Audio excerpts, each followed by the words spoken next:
আমি কুরআনুল কারীমের 33 নম্বর সূরা সূরাতুল আহজাব 70 নম্বর আয়াত 71 নম্বর আয়াত তেলাওয়াত করেছি। 22 নম্বর পারা 6 নম্বর পৃষ্ঠার মধ্যবর্তী অবস্থায় দুইটি আয়াত রয়েছে। আমরা সরাসরি আয়াতের মধ্যে চলে যাব।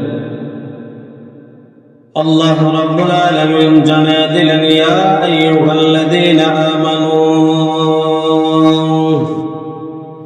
হে ঈমানদাররা, ঈমানওয়ালারা, তোমরা ঈমান আনছো, ভালো কথা, ঈমানওয়ালা হইছো, ঈমান আনছো, কিন্তু আমি আল্লাহর দুইটা নিদর্শন আছে। ঈমান আনার পর দুইটা কাজ করবা।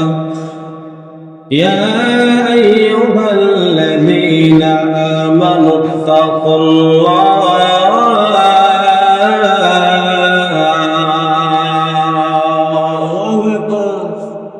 আল্লাহ বলেন ঈমান আনার পরে 1 নম্বর কাজ হলো আমি আল্লাহকে ভয় করা। কি করা? আমি আল্লাহকে ভয় করো। 2 নম্বর কাজ হলো ওয়াকুলু কাওলান সাদীদা,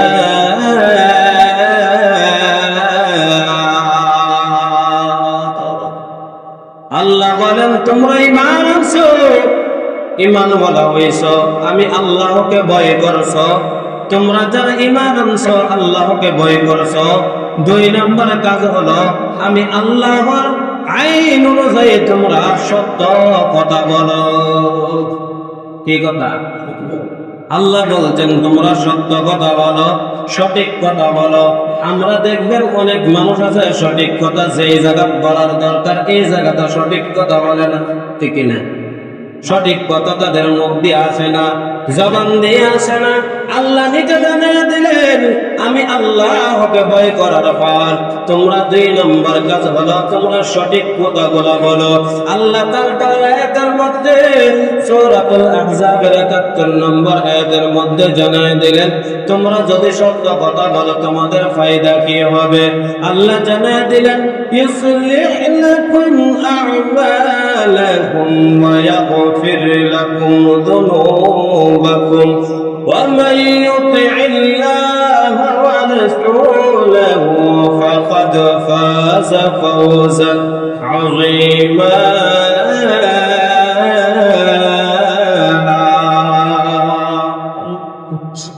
আল্লাহ জানিয়ে দিলেন তোমরা যদি সত্য কথা বলো তোমাদের জন্য কাজগুলা সহজ করে দিবে, কাজগুলা সহজ করিয়া দিবে।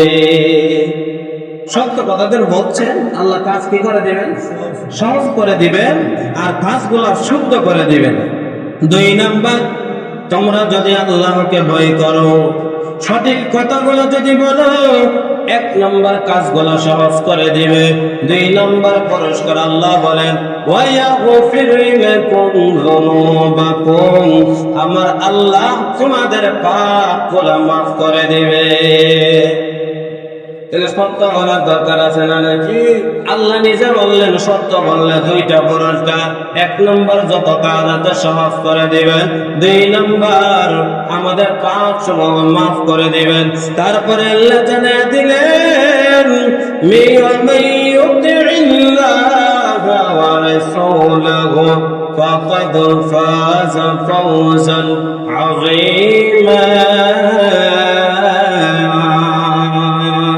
আল্লাহ জানিয়ে দিলেন আর যে ব্যক্তি আমি আল্লাহর আনুগত্য করলো, রাসূলের আনুগত্য করলো, সে অবশ্যই এক মহা সাফল্য অর্জন করলো। সুবহানাল্লাহ। কি অর্জন করলো? ইন্নাশ শাইতানির রাজীম, বিসমিল্লাহির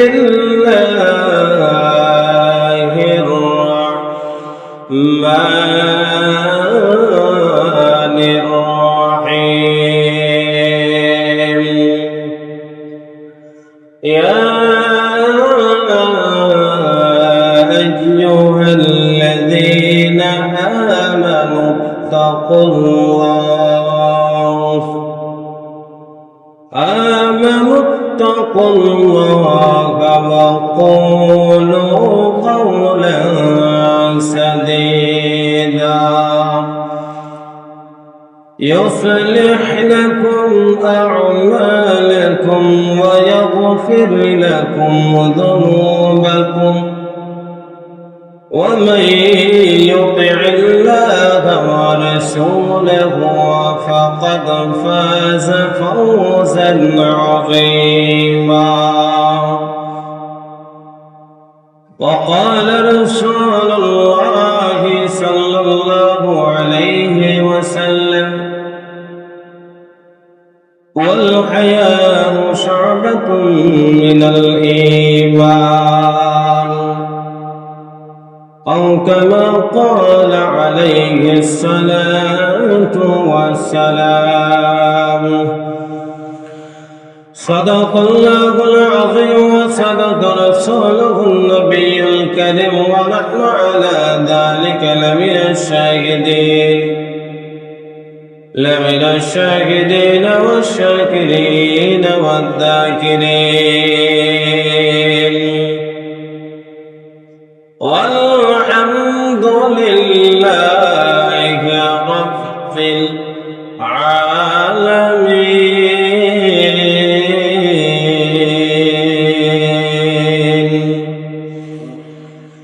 إن الله وملائكته يصلون على النبي يا أيها الذين آمنوا صلوا عليه وسلموا تسليما.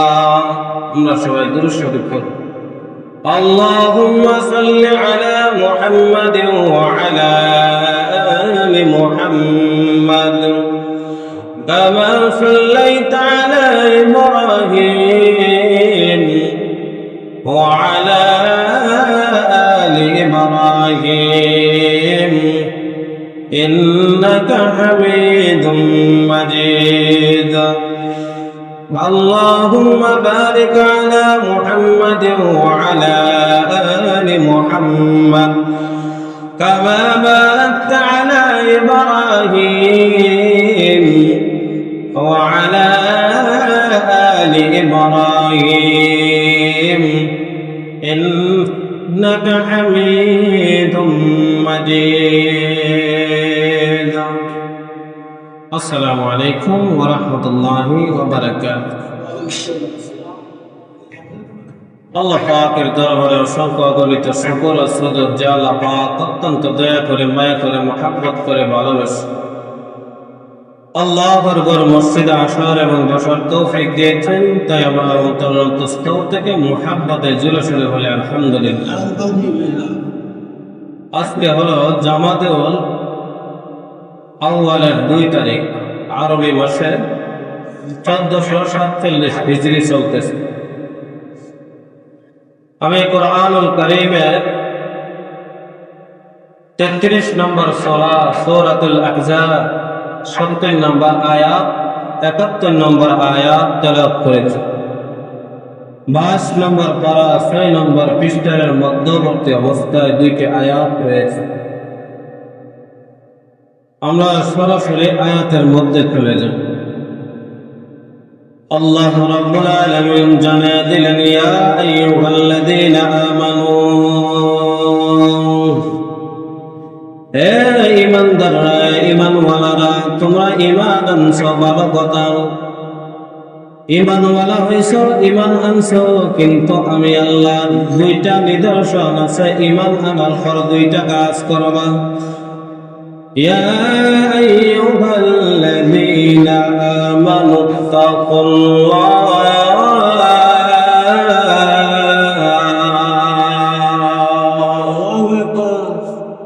আল্লাহ বলেন ঈমান আনার পরে 1 নম্বর কাজ হলো আমি আল্লাহকে ভয় করা।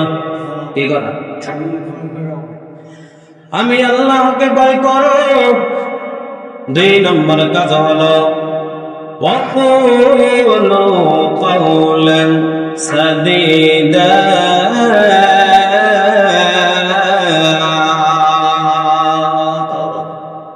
আল্লাহ বলেন তোমরা ঈমান আনছো, ঈমান ওয়ালা হইছো, আমি আল্লাহকে ভয় করছো, তোমরা যারা ঈমান আনছো আল্লাহকে ভয় করছো। 2 নম্বর কাজ হলো আমি আল্লাহর আইন অনুযায়ী তোমরা সত্য কথা বলো। কি কথা? আল্লাহ বলছেন তোমরা সত্য কথা বলো, সঠিক কথা বলো। আমরা দেখবেন অনেক মানুষ আছে সঠিক কথা যেই জায়গা বলার দরকার এই জায়গাটা সঠিক কথা বলে না, ঠিক না? সঠিক কথা তাদের মুখ দিয়ে আসে না, জবান দিয়ে আসে না। আল্লাহ নিজে জানিয়ে দিলেন আমি আল্লাহকে ভয় করার পর তোমরা 2 নম্বর কাজ হলো তোমরা সঠিক কথাগুলো বলো। আল্লাহ তাআলা আয়াতের মধ্যে সূরাতুল আহজাবের 71 নম্বর আয়াতের মধ্যে জানিয়ে দিলেন তোমরা যদি সত্য কথা বলো তোমাদের ফায়দা কি হবে। আল্লাহ জানিয়ে দিলেন ইউসলিহ লাকুম আ'মালাকুম ওয়া ইয়াগফির লাকুম যুনুবাকুম ওয়া মান ইউতি'িল্লাহা ওয়া রাসূলাহু ফাকাদ ফাযা ফাওজান 'আযীমা।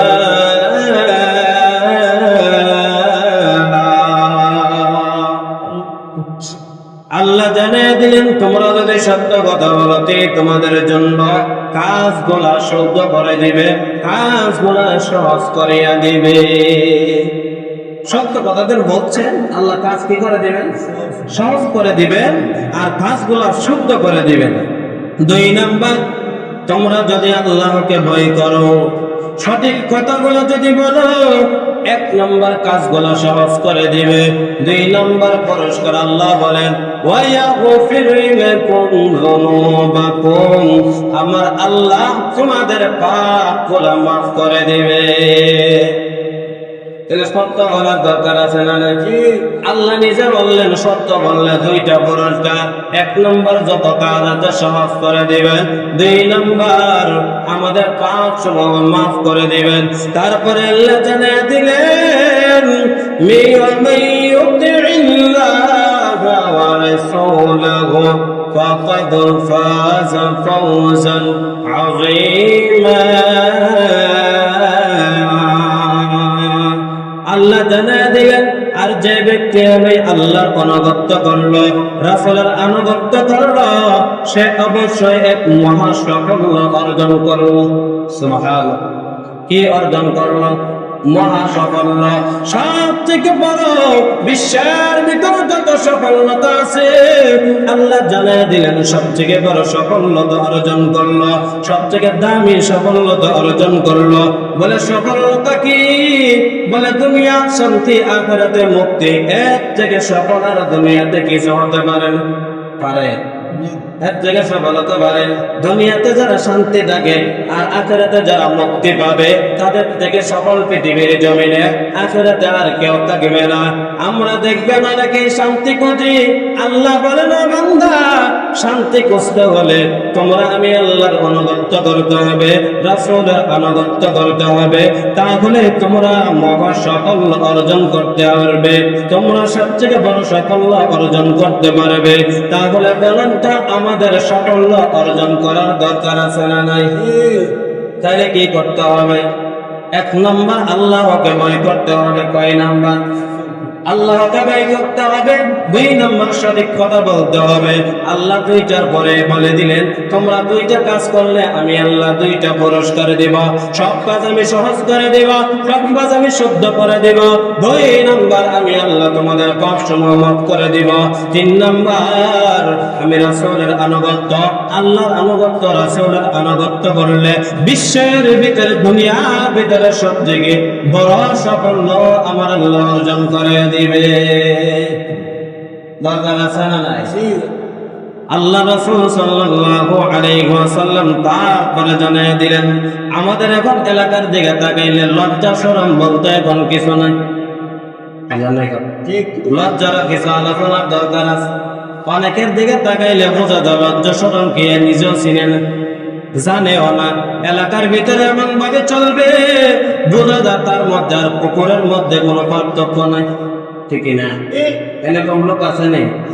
হাদিস শরীফের মধ্যে আছে তিরমিজি শরীফের 2009 নম্বর হাদিসের মধ্যে আছে আবু হুরায়রা রাদিয়াল্লাহু তাআলা আনহু থেকে বর্ণিত রাসূলুল্লাহ সাল্লাল্লাহু আলাইহি ওয়াসাল্লাম বলেন লজ্জা হলো ঈমানের অঙ্গ। লজ্জা কিসের অঙ্গ? যার মধ্যে লজ্জা নাই তার মধ্যে ঈমান নাই। বুঝের কথা বলে, যার মধ্যে কি নাই? লজ্জা নাই, তার মধ্যে ঈমান নাই। ওই কথাটার থেকে বলা গেল আল্লাহ রাসূল সাল্লাল্লাহু আলাইহি ওয়াসাল্লাম বলেন ঈমান হলো ঈমান, লজ্জা হলো ঈমানের অঙ্গ, আর ঈমান হলো জান্নাতে যাইবার একটা ব্যবস্থা। কোন জায়গায়? যার মধ্যে ঈমান থাকবে একবার না একবার জান্নাতে প্রবেশ করবে। যার মধ্যে লজ্জা নাই তার ঈমান নাই, আর যার ঈমান নাই তার ঠিকানা হলো জাহান্নাম। কোন জায়গায়? জাহান্নাম। তিরমিজি শরীফের 2009 নম্বর হাদিসের মধ্যে আছে। আরেকটি হাদিস শরীফের মধ্যে আছে আবু দাউদ শরীফের 4014 নম্বর হাদিস। মনোযোগ দিয়ে শুনবেন। কি শরীফে? আবু দাউদ শরীফের 4014 নম্বর হাদিসের মধ্যে আছে। দেখবেন আমাদের এলাকা বিভিন্ন এলাকাতে তখন নির্লজ্জ বেহায়া কিছু যুবক বাহিরেছে। কে বাহিরেছে? নির্লজ্জ বেহায়া বেশরম অসভ্য যুবক কিছু এলাকার ভিতরে বিভিন্ন এলাকাতে দেখা যায়। এইগুলা দেখবেন হাফ প্যান্ট পরে রাস্তার দিকে ঘোরাঘুরি করে। আছে না নাই? এইগুলো আমি আজকে তুলে ধরতেছি। আল্লাহ রাসূল সাল্লাল্লাহু আলাইহি ওয়াসাল্লাম আবু দাউদ শরীফের 4014 নম্বর হাদিসের মধ্যে বলেন এক ব্যক্তি আল্লাহর নবী এসে দেখলেন, আল্লাহর নবীর কাছে বসলেন, আল্লাহর নবী তার কাছে বসলেন। বসার পরে তার রান গুলা দেখা যায়, রানের মধ্যে কোনো কাপড় নাই। আল্লাহর নবী বললেন, হে ব্যক্তি, তুমি কি জানো না রান হলো সতরের অন্তর্ভুক্ত? রান কিসের অন্তর্ভুক্ত? সতরের অন্তর্ভুক্ত। পুরুষের সতর হলো নাভির উপর দিকে আপন নিচ পর্যন্ত হলো সতর। এইগুলা ডাইকা রাখা হলো ফরজ। ডাইকা রাখা কি ফরজ? আমাদের মধ্যে মনে হয় এটা নকল নয়, এরকম মনে হয়। ওই ব্যক্তিকে বললেন, তুমি তাড়াতাড়ি করিয়া তোমার যে রাত আছে, তোমার যে রান আছে, এটা তুমি দেখো, এটা হলো সতরের অন্তর্ভুক্ত। ওই ব্যক্তি তাড়াতাড়ি করে সতর খুলে সতর আপনার ডেকে ফেললেন। 2 নম্বর হাদিস আবু দাউদ শরীফের 4015 নম্বর হাদিসের মধ্যে আছে হযরত আলী রাদিয়াল্লাহু তাআলা আনহু একদিন আপনার আলীকে জানাই দিলেন, ও আলী, তুমি শোনো, তুমি কোনদিন তোমার সতর খোলা রাখবে না। কাকে বলতেছে? আলীকে। আল্লাহ রাসূল বলছে, আমি হলাম ইলমের শহর, আর ওই শহরের গেট হলো হযরত আলী। সুবহানাল্লাহ। এই আলীরে উপদেশ দিতেছে, আলী, তুমি কোনদিন তোমার সতর খোলা রাখবে না। আলীকে বলতেছে, তারপরে 2টা উপদেশ দিলেন, আলী, তুমি জীবিত মানুষের পুরোর দিকে, তুমি জীবিত মানুষের রানের দিকে তাকাইবা না। কারে বলতেছে? আলী কেমন ইলমওয়ালা ছিল। আর আলীর বংশ পরিচয় তো জানেন, আসাদুল্লাহ গিলবাদি রাদিয়াল্লাহু তাআলা আনহু। আল্লাহর নবী বিশ্ব নবী রাহমাতুল লিল আলামিন আলী জান্নাতের সার্টিফিকেট পাইছেন। আর জান্নাতের সর্দার 2 জন হযরত হাসান ও হযরত হুসাইন রাদিয়াল্লাহু তাআলা আনহুর বাবার নাম হলো হযরত আলী। ফাতেমা রাদিয়াল্লাহু তাআলা আনহু জান্নাতের সর্দার নিয়েছিলেন, ও সর্দারের স্বামীর নাম হলো হযরত আলী। আলীকে উপদেশ দিয়েছে, আলী, 1 নম্বর, তুমি কোনদিন তোমার মুরাদ তুমি খোলা রাখবে না, সতর খোলা রাখবে না। 2 নম্বর, তুমি জীবিত মানুষের রানের দিকে কোনদিন তাকাইবা না। 3 নম্বর, তুমি জীবিতর দিকে তো তাকাইবা না, হয় তুমি মৃত মানুষের মুরাদের দিকে রানের দিকে তাকাইও না। কোন দিকে? মৃত মানুষ মানে যারা মারা গেছে তাদের রানের দিকে তাকানো যাবে না। যে ব্যক্তি ওরা ফুলে হাত প্যান্ট ফেলে রাস্তার দিকে হাঁটে, ওই তার দিকে তাকাইলে, কুকুরের দিকে তাকাইলে গুনাহ হয় না, তার দিকে তাকাইলে গুনাহ হয়। বোঝার নাই কথা? শিয়ালের দিকে তাকাইলে গুনাহ হয় না, কিন্তু ওই যুবকের দিকে তাকাইলে কি হয়? গুনাহ হয়। শুয়োরের দিকে তাকাইলে গুনাহ হয় না, কিন্তু ওই যুবকের দিকে তাকাইলে গুনাহ হয়। তাইলে বোঝা গেল এই যুবক এই মুহূর্তে এর থেকে নিকৃষ্ট আর দুনিয়ার জমিনের একটাও হতে, কারণ সে সতর কইলা হাফ প্যান্ট পইরা রাস্তার দিকে বাহির হয়েছে, এইটা বোঝা গেল তার থেকে নিকৃষ্ট জমিনার একটাও নাই। যে তার দিকে তাকাইবে তারও গুনাহ হবে, যে খুললে হাঁটতেছে তারও গুনাহ হবে। সে যদি রাস্তার দিকে হাফ প্যান্ট পইরা না ঘুরতো তাইলে দুই পক্ষ গুনার থেকে বাঁচত। দুই পক্ষ গুনাহ হচ্ছে কেন? সে হাফ প্যান্ট পইরা বাহির হয়েছে তার কারণে। তাহলে যাদের ভাই, যাদের ছেলে, যাদের আত্মীয় স্বজনের ভিতরে হাফ প্যান্ট ধরে না নাই, হ্যাঁ হাঁটও দর করে রাস্তাঘাটে বলে কিনা অনেকে আছে। আমি যে জায়গায় ভাই তুমি রাস্তার দিকে এইদিকে হাঁটতেছে কেন? প্রচুর গরম লাগে। আমার কি গরম লাগে না? কথা কয় না, লাগে কি লাগে না? আপনি যেটা অভ্যাস করবেন এটাই হবে। আপনি যদি লঙ্গি ছাড়া হাঁটার অভ্যাস করেন, লঙ্গি ছাড়াই হাঁটতে পারবেন। আপনি যদি বলেন গরমের দিন লেপ গাও দিয়ে আমি অভ্যাস করলাম, লেপ গাও দিয়ে আপনি হাঁটতে পারবেন, ঠিক না? হ্যাঁ, তাহলে অভ্যাস হলো দাস। অভ্যাস মানুষের দাস, কিন্তু অভ্যাস মানুষের দাস না। যদি আপনি অভ্যাস করেন সারা জীবন খানদানি করুন, আপনার দ্বারা সম্ভব। বিশ্বাস করেন না? সারা জীবন আমি দাঁড়িয়ে রাখবো, আপনার দ্বারা সম্ভব। অভ্যাস যদি করেন, যেইভাবে অভ্যাস করেন এইভাবে আপনি অভ্যাসে পরিণত হবেন। বিশ্বাস করেন? যারা আছে বিভিন্ন ধরনের বাহানা দেয়, তার অভ্যাস নেই, তার কারণে এত ধরনের বাহানা দেয়। আর যদি অভ্যাস থাকতো এত ধরনের বাহানা না, আমি রাসূলের সুন্নাহ অনুযায়ী চলবো। কার অনুযায়ী? আবু দাউদ শরীফের 16 নম্বর হাদিসের মধ্যে আছে, 6016 নম্বর হাদিসের মধ্যে রাসূল কারীম সাল্লাল্লাহু আলাইহি ওয়াসাল্লাম বলেন যে তোমরা পুরুষ যারা আছো, এক পুরুষ আর এক পুরুষের লজ্জাস্থানের দিকে তাকানো যাবে না। কোন দিকে? লজ্জাস্থানের দিকে তাকানো যাবে না। এক নারী আর এক নারীর লজ্জাস্থানের দিকে তাকানো যাবে না। আমরা মনে করি যে শরমের জায়গা শুধু লজ্জাস্থান, না না। আল্লাহ রাসূল বলছে হাঁটুর নিচ পর্যন্ত পুরুষের এটা হলো লজ্জাস্থান। লজ্জাস্থানে কি অন্তর্ভুক্ত? হাঁটুর নিচ পর্যন্ত, নাভির উপর পর্যন্ত, এটার নাম হলো সতর। এটার নাম কি? সতর। এখন আসুন আমরা আবু দাউদ শরীফের 17 নম্বর 4017 নম্বর হাদিসের মধ্যে যাই। আমরা যারা আছি, অনেকে আছে শীতের দিন হাসতেছে, আমরা দুই ভাই এক কম্বলের নিচে থাকে, এরকম আছে না নাই? দুই ভাই এক কম্বলের নিচে, এক লেপের নিচে তাকে, দুই এক কেতার নিচে দুই বোন থাকে, দুই ভাই থাকে, এরকম নাই? আল্লাহ রাসূল ডাইরেক্ট নিষেধ করছেন দুই ভাই এক কম্বলের নিচে থাকতে পারবেন না, দুই বোন এক কম্বলের নিচে থাকতে পারবেন না। যদি 8 বছর 9 বছর 10 বছর হয়, দুইজনকে এক কম্বলের নিচে দিতে পারবেন না। দুইজনের মধ্যে একটা কোল বালিশ রাখবেন, রাখার পরে দুইজনের দুই দিকে দিবেন, দুইটা কাঁথা দেওয়া হোক, দুইটা কম্বল দেওয়া হোক, দুইটা লেপ দেওয়া হোক। এটা কার আদেশ? রাসূলের। এটা কার আদেশ? রাসূলের আদেশ। কারণ কি? বলে রাসূলুল্লাহ সাল্লাল্লাহু আলাইহি ওয়াসাল্লাম বলছেন যে যে কোনো সময় তাদেরকে শয়তান আক্রমণ করতে পারে, ঠিক না? শয়তান আমাদের কি দুশমন? প্রকাশ্য দুশমন। শয়তান আমাদের কি? প্রকাশ্য দুশমন।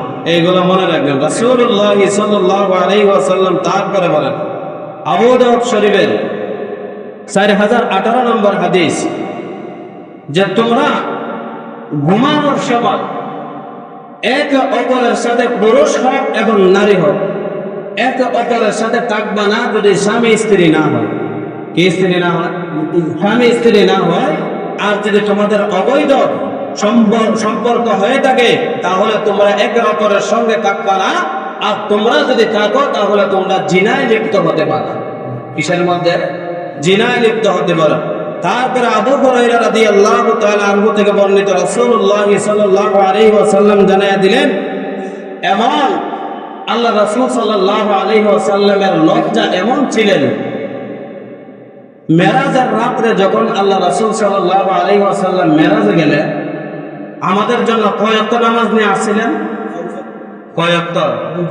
50 ওয়াক্ত নামাজ যখন নিয়ে আসছিলেন, আসমানের উপরে হযরত মূসা আলাইহিস সালাতু ওয়াস সালামের সঙ্গে সাক্ষাৎ হয়েছে। হওয়ার পর মূসা আলাইহিস সালাতু ওয়াস সালাম বলছেন যে কি নিয়ে আসছেন? বলে 50 ওয়াক্ত নামাজ আমার উম্মতের জন্য নিয়ে আস। বলে আপনার উম্মত 50 ওয়াক্ত নামাজ পড়তো না। এই কথা কি সত্য না মিথ্যা? একবার, দুইবার, তিনবার এমন ভাবে কইরা আল্লাহর রাসূলকে 9 বারের মতো পাঠাইছে। কয়বার? 9 বার পাঠাইছেন আসমানের উপরে। 10 বারের বার মুসা নবীর কাছে আসছে, আয়েশা বলতেছে কি নিয়ে যান? বলে সর্বনিম্ন 5 ওয়াক্ত নামাজ আল্লাহ দিয়া দিছে। 5 ওয়াক্ত আপনার উম্মত করতো না। কয় ওয়াক্ত? 5 ওয়াক্ত পড়েনি। মুসা নবীর কথা কি মিথ্যা না সত্য? সত্য। 5 ওয়াক্ত নামাজ অনেকে পড়ে না, 50% উপরে পড়ে না। তখন আল্লাহ রাসূলকে বলছিলেন যান, আবার যান, 5 ওয়াক্ত থেকে কমায় আনেন। আল্লাহ রাসূল বলেন যে আমি আমার মালিকের সামনে এখন দিন জামা আমার লজ্জা করতেছে। সুবহানাল্লাহ, কেমন লজ্জা ছিল! আল্লাহ রাসূল বলেন সর্বপ্রথম তোমরা আল্লাহকে লজ্জা করো। কাকে লজ্জা করো? আল্লাহ রাসূল সাল্লাল্লাহু আলাইহি ওয়াসাল্লাম সাহাবীদেরকে বললেন, ও সাহাবীরা, তোমরা যদি ঘরের ভিতর একা থাকো তাহলে আমাদের প্রশ্ন হলো বাহিরে তো আমরা হাফ প্যান্ট পয়রা, 3 কোয়ার্টার পয়রা, হাঁটুর উপরে কাপড় পরিধান কইরা রাস্তার দিকে বাহির হইতে পারবো না, এটা জানলাম। এখন ঘরের ভিতরে আমরা কি হাফ প্যান্ট পয়রা, 3 কোয়ার্টার পয়রা, হাঁটুর উপরে কাপড় পরিধান কইরা ঘরের ভিতরে দরজা জানালা সব বন্ধ করে যখন ঘুমাইছি, রুমের ভিতরে কি একা একা থাকতে পারবো কিনা? আল্লাহ নবী সাহাবীদেরকে বললেন, সাহাবীরা না না, ঘরের ভিতরে তোমরা একা যদি থাকো তাহলে তোমরা সতর্ক হইলা থাকবা না, হাঁটু ঢেকে রাখবা। কারণ হলো পৃথিবীর কেউ না দেখলো আমার আল্লাহ দেখতেছে। সুবহানাল্লাহ, কে দেখতেছে? আল্লাহ দেখতেছে। তোমরা পৃথিবীর সমস্ত মানুষ থেকে আল্লাহকে বেশি লজ্জা পাওয়ার দরকার। সুবহানাল্লাহ, রাসূল কত সুন্দর কথা। তোমরা যদি পৃথিবীর মানুষকে লজ্জা পাও তাহলে পৃথিবীর মানুষ থেকে লজ্জা পাওয়া বেশি তোমাদের জরুরি আমার আল্লাহকে। তারপরে অন্য আয়াতের মধ্যে তোমরা ফেরেশতাদেরকে লজ্জা পাইবা। কারণ হলো পৃথিবীর মানুষ যদি না দেখে আল্লাহ দেখতেছে এবং ফেরেশতারা আমাদের 2 কাঁধের মধ্যে দেখতেছে, ঠিক কিনা? কিরামান কাতিবিন,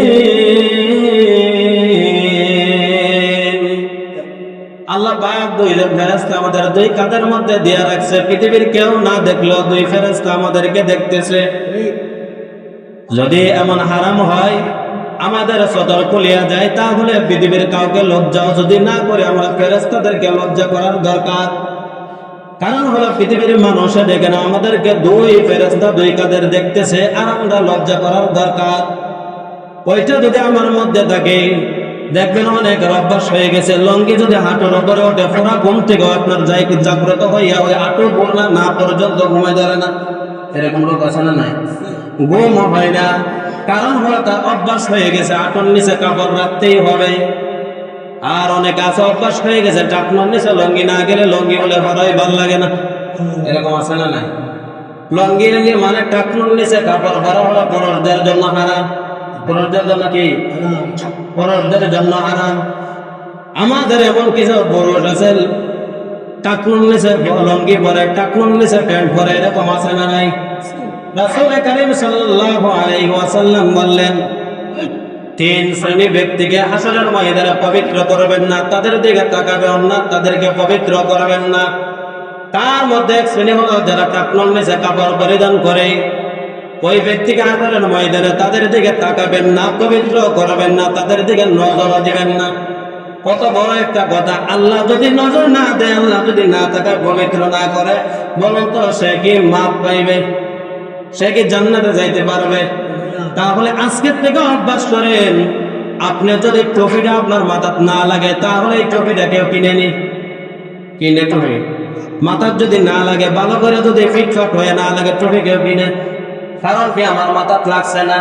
আল্লাহ ইসলামের বিধি বিধান আমি একটা পূর্ণাঙ্গ করে দিছি, একটা সাইজ করে দিছি, একটা সৌন্দর্যতা করে দিছি, আমি একটা জায়গা মতো করে দিছি। ওই জায়গার বাহিরেও যাবে না, ওই জায়গার থেকে আবার কমানো যাবে না। যেমন ভাবে টুপিটা আপনার মাথাত না লাগলে আপনি ওই টুপিটা আপনি কিনেন না, ঠিক তেমনি ভাবে ইসলামের যত বিধি বিধান আছে সবগুলা এইভাবেই মানতে হবে। কি করতে হবে? এইভাবে মানতে হবে। আমার রাসূলের কেমন লজ্জা ছিলেন! রাসূল কারীম সাল্লাল্লাহু আলাইহি ওয়াসাল্লাম হাদিসের মধ্যে বর্ণনা করেন আল্লাহর নবীর কেমন লজ্জা ছিল। বলে একজন কুমারী মেয়ে ঘরের ভিতরে পর্দা করে তার যেমন লজ্জা আমার নবীর কুমারী মেয়ের থেকে আরো বেশি লজ্জা ছিল। সুবহান, কি ছিলেন? আমার নবীর কুমারী মেয়ের থেকে আরো বেশি লজ্জা ছিলেন। তাহলে বোঝা গেল আমাদেরও লজ্জার দরকার, ঠিক না? প্রত্যেক নবী তার উম্মতকে একটা নসিহত করেছিলেন। সকল নবীরা আমাদের নবীও নসিহত করেছেন, হে উম্মতের দল, তোমাদের মধ্যে যদি লজ্জা না থাকে তাহলে তোমরা যা মনে চাই তাই করতে পারবা। সকল নবীরা উম্মতদেরকে কি দিয়েছেন?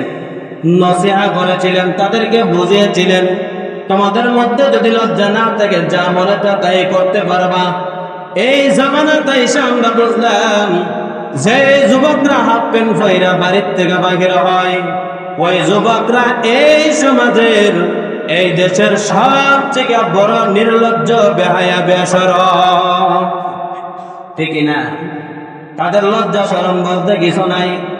যদি লজ্জা শরম থাকতো তাহলে হাফ প্যান্ট পরতো না। এইগুলো হলো ইহুদিদের কালচার। এগুলো কিসের? ইহুদিদের কালচার। যেগুলা দেখবেন হঠাৎ বিদেশ গেছে, হঠাৎ বিদেশ থেকে আবার আইছে, আয়া দেখবেন লম্বা প্যান্ট ভালো লাগে না, হাফ প্যান্ট পরে, আছে না নাই? হ্যাঁ, তাইলে বোঝা গেল কোন অবস্থায় ঘুমের সময় হাফ প্যান্ট পরা যাইতো না। বুঝলেন কথা? কিসের সময়? ঘুমের সময় হাফ প্যান্ট পরা যাবে না, 3/4 পরা যাবে না। কোন অবস্থাতেই বোঝা গেল আমাদের জন্য হাফ প্যান্ট পরা, 3/4 পরা জায়েজ নাই। এগুলা কি হারাম? এগুলা কি হারাম? যে কোনো অবস্থায় করা যাবে না। যদি মনে করেন হুজুর গোসল দিতে যাইব, তাহলে তোমার হাঁটু ঘুরা গোসল দিতে যাও। যদি বলেন ঘুমাইতে যাইবা, তাহলে হাঁটু ঘুরিয়া তুমি ঘুমাইতে যাও। প্রত্যেকটা কাজের ক্ষেত্রে আমাদের সতর যেন না খুলে। সতর কি না খুলে? পুরুষদের সতর হলো, অনেকে আছে দেখবেন জমিনের মধ্যে গিয়া ক্ষেত যখন বাসে, আপনারা বাসা করলি ক্ষেত যখন বাসে দেখবেন লঙ্গি কয়টা হ্যাঁ আছে না নাই? এরকম লঙ্গি কি জায়গাটা হ্যাঁ না ও জায়গার জায়গা? ও জায়গার জায়গা, এমন জায়গা যা মনে করেন একবার অর্ধলঙ্গ হয়ে গেছে, আছে না নাই? যখন ক্ষেত দায়িত্ব যা বিভিন্ন ধরনের ক্ষেত লাগাইতে যা দেখবেন লঙ্গি একবারে তাল গাছে রাখা, এরকম নাই? হ্যাঁ, তাহলে লঙ্গি কি হাতের উপরে তোলা যাইব? লঙ্গ কাজই করেন।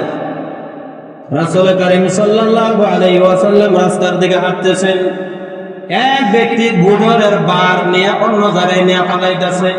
হঠাৎ করে তার লঙ্গিটা আপনার উপরে চলছে। আল্লাহ রাসূল বললেন, সাহাবী, লঙ্গি উপরে তোলা যাবে না, তোমার সতর খুলে গেছে। হাঁটু হলো সতরের অন্তর্ভুক্ত, তোমার রান হলো সতরের অন্তর্ভুক্ত। রান তুমি কোনো সময় খোলা রাখতে পারবে না, হাঁটু তুমি কোনো সময় খোলা রাখতে পারবে না। কারণ হলো রান আর হাঁটু হলো তোমার সতরের অন্তর্ভুক্ত। যত কাজই করো না করো, তোমার সতর যেন না খুলে। অনেকে আছে বাহানা, দেখো হুজুর যে কাজ করে আপনি হইলে লঙ্গি মুসলিম দিয়ে দিতেন, এরকম আছে না? এরকম ফাঁকলা কিছু লোক আছে, কাম করতে করতে বস নাই, লঙ্গি কোন সময় উঠবসে কইতে পারি না। এরকম আছে না নাই? হ্যাঁ, এগুলো পাওয়া যায় বিধান কার? আল্লাহর বিধান কার? সতর খোলা যাবে না, এটা হলো বিধান আল্লাহ। আর মহিলাদের সতর হলো চুল থেকে লাগাইয়া পাওয়ার একবারে কাঁটা পর্যন্ত, তাদের হলো এটা সতর। তার কি সতর? মহিলাদের দিকে তাকাইলে আপনার জন্য কবিরা গুনাহ আছে। কি গুনাহ? কবিরা গুনাহ, ছোট না বড়?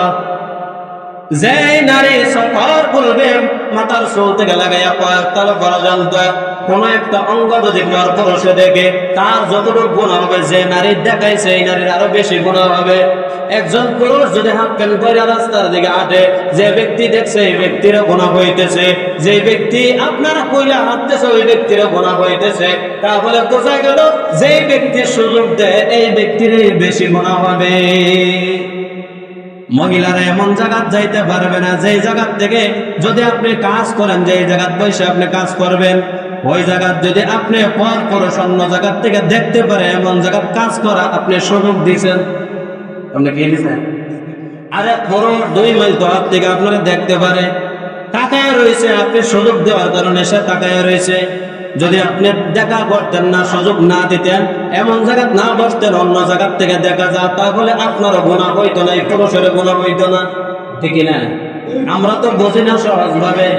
মা বোনদেরকে বলবো আপনারা পর্দার থেকে বাহির হবেন না। এমন কিছু কাজ করবেন যে কাজ পর্দার থেকে করা যায়, আর এমন কোনো কাজ করবেন না যেটা পর্দার থেকে করা যায় না। কারণ হলো পর্দার বাহিরে আপনার স্বামী আছে, আপনার ছেলে আছে, আপনার ভাই আছে, ওদেরকে দিয়া করাইবেন। পর্দার বাহিরে হইয়া আপনার জন্য কাজ করার এত দরকার নাই, ঠিক না? হ্যাঁ, বাহিরেটা করবো পুরুষে, ভিতরেটা কে করবে?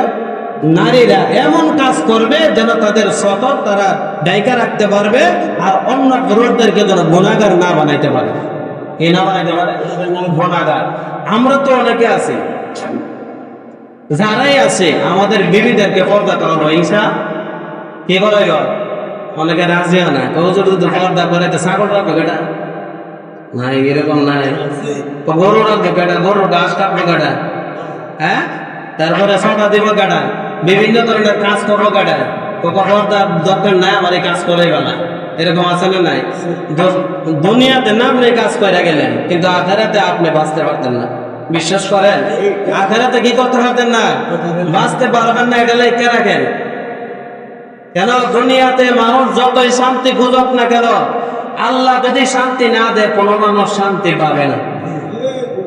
আল্লাহ বলেন, যে ঘরের ভিতরে লজ্জাশীল নারী পুরুষ এই ঘরের ফ্যামিলি থাকবে, তত বেশি এই ঘরের ভিতরে রহমত বরকত আল্লাহ নাজিল করবেন। কি থাকতে হবে? লজ্জা। লজ্জা কি থাকতে হবে? লজ্জা, লাজকতা থাকতে হবে, লজ্জা থাকতে হবে। আমাদের মধ্যে লজ্জা নাই গতিকে আমাদের বাড়ি ঘরের ভিতরে রহমত নাই, বরকত নাই, ঠিক না? তাহলে আমাদেরকে আল্লাহ যেন লজ্জাশীল হওয়ার তৌফিক দান করেন। সকলে বলে আমিন। ওয়া আখিরু দাওয়ানা আলহামদুলিল্লাহি রাব্বিল আলামিন।